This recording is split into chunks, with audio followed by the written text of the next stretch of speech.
I'm here this evening to speak about what I always speak about. Government. See what I'm saying? Because it's the only way we can validate our statements.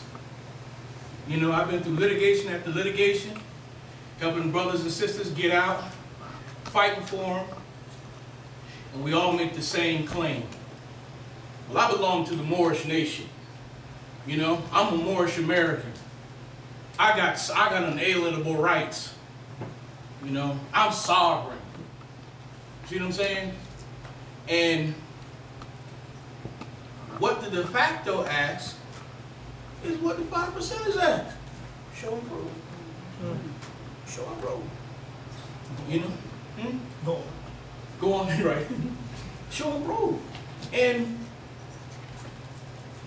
there's some areas where we terribly lack it in showing and proving.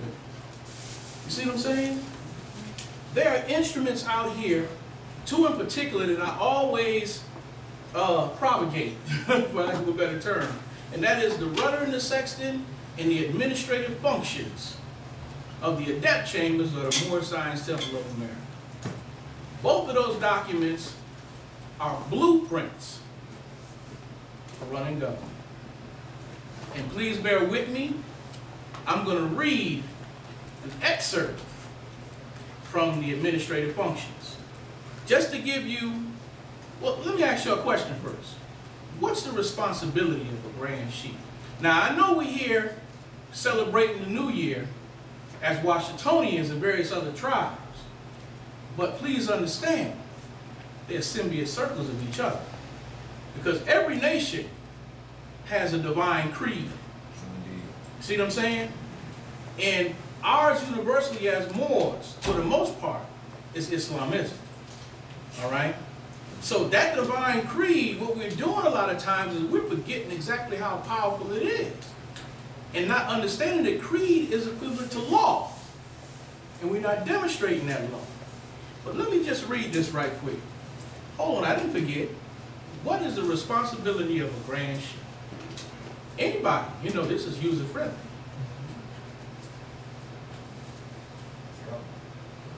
The governor. A governor, and the governor does what? Okay, break it down, brother. You know, you're being kind of general. What is that grand sheik's responsibility to the government? Both in the citizens and toward other governments. Break it down, bro. So to administer laws. I'm just going off on the skill. Bro, listen, ain't nobody critiquing nobody here, man. You know what I'm saying? We fam, you know what I'm saying? You know? Also, indeed, to administer laws as being to uphold government, love, truth, peace, freedom, justice. Go further into, further in depth with it. Okay. Well, I'm just going to read bits and pieces of the entire responsibilities of a grand sheik. Now, when I finish reading them, you look in your mind and see how many grand sheiks you know fit this description. All right? And then you'll be at some of the, you know, some of the answers to why we having our problems. And this is with all due respect for any grand sheiks that be in the house. See what I'm saying? Because truth needs no excuses. You know what I'm saying? So if we're not dealing like we're supposed to, this is the opportunity to tighten up. All right? It says, paragraph 4 says that the grand sheik is our official counselor, advisor, everlasting father figure, mighty godlike authority, the prince of peacemaker, by his prophet. He imitates the prophet, Drew Ali, in true works, actions, and deeds. He gives out divine instructions. So now, that means a grand sheik is a counselor. If a sister and a brother got problems, they're supposed to go to the grand sheik. And he irons that out. He's supposed to have the wisdom to be able to talk to them and squash the doggone mess. Not create it or be involved in it. Leave that where it is. All right. Then you have, oh yeah, Grand Sheik demonstrates the legal and lawful aspect of all issues. The Grand Sheik is a Muslim, a free moral. His position is Prime Minister.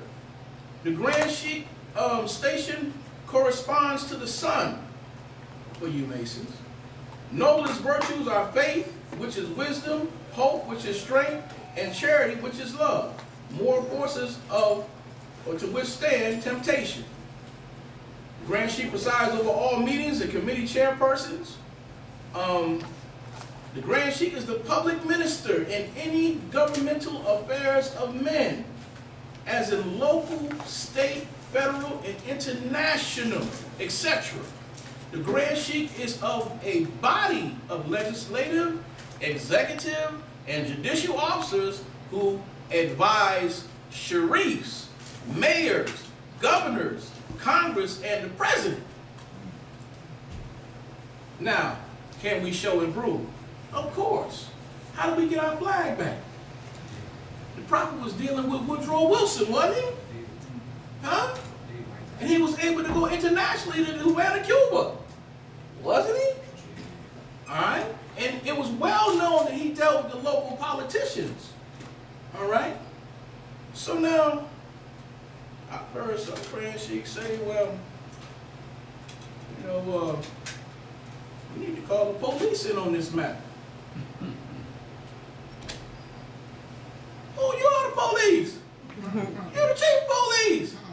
You're supposed to have a gang squad to squash that stuff right then and there. See what I'm saying? I've heard him say, well, brother, don't cause no havoc. Go ahead and just get your birth certificate, Social Security card. Act 1 says Grand Sheiks and chairmen are empowered to make and enforce law, right? What are you talking about, man? You are the law. Your nationality card is the law. Drawley brought the only nationality card on this part of the doggone continent. All right? And now it says that he's a representative, a legal and lawful representative in all legal matters. It's not black, all right? Long time.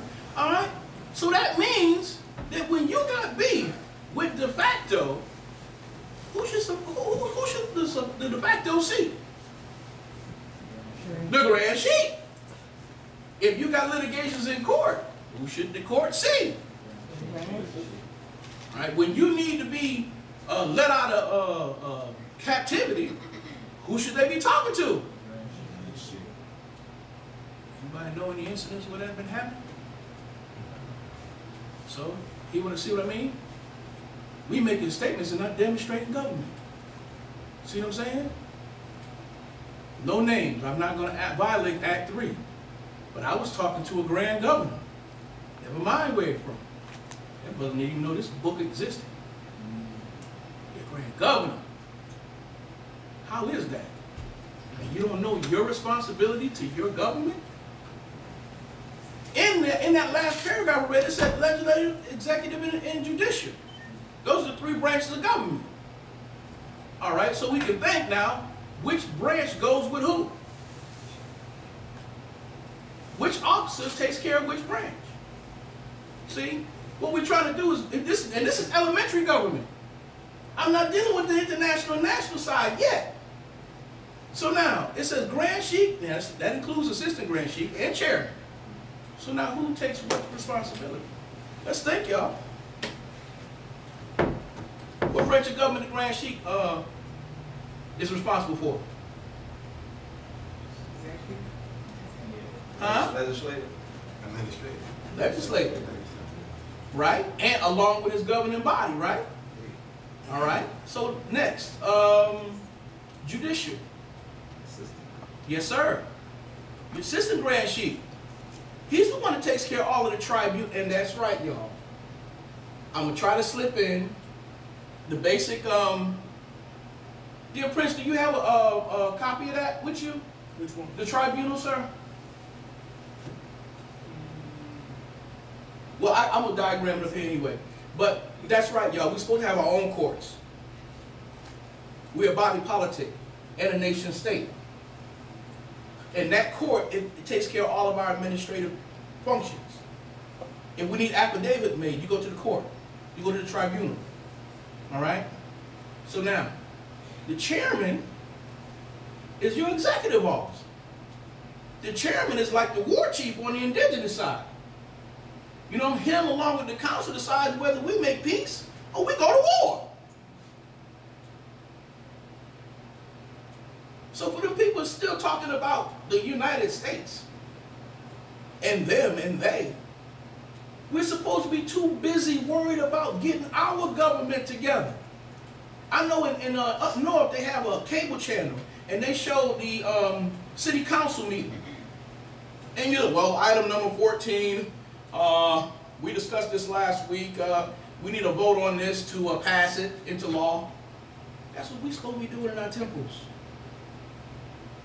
And that law that's passed is our law. Don't quote no code to me or no statute. That ain't got nothing to do with the law. We have our own rules and regulations that we have to abide. See what I'm saying? You can't mix apples and oranges. You can't holler you a mo. But, well, that guy said the statute say. You ain't got no statutes. The only thing you have is the law that your governing body has put forward. Period. See what I'm saying? Period. This is the way it's supposed to be. So now when you see somebody that's professing to be Grand Chief, you can ask certain questions. How big is your governing body? Has your Sharif done his job? Which is to contact the local law enforcement and let them know that there's another law enforcement on the doggone scene.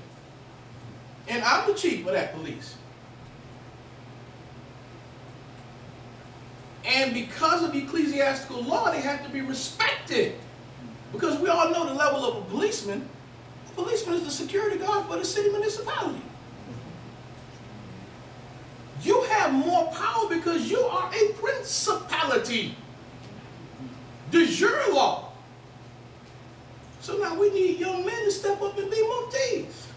And do not be afraid. Because the law is on your side. And another thing, once we make these moves, we have to validate it by documentation.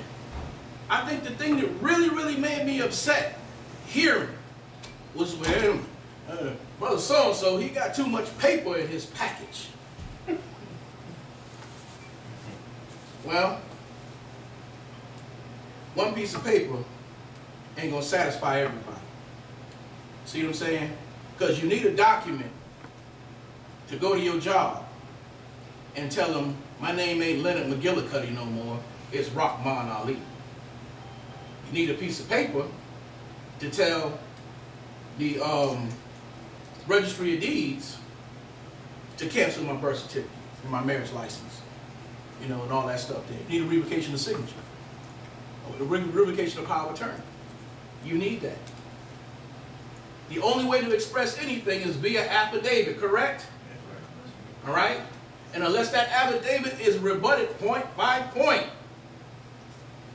it stands as truth in law and commerce, correct? So now, there are 9 affidavits in that package that can be administered singly or as a tribe. You put them on notice with that package. Let them know how we get down. 72 hours later, what? They got to at least respond. Or they ate it. 10 days after, default, collateral estoppel. They can make no more moves against your entity. 30 days, judgment, law. Now any moves against you as an entity is a federal offense. That's another thing. All dealing with government, y'all, listen carefully. The only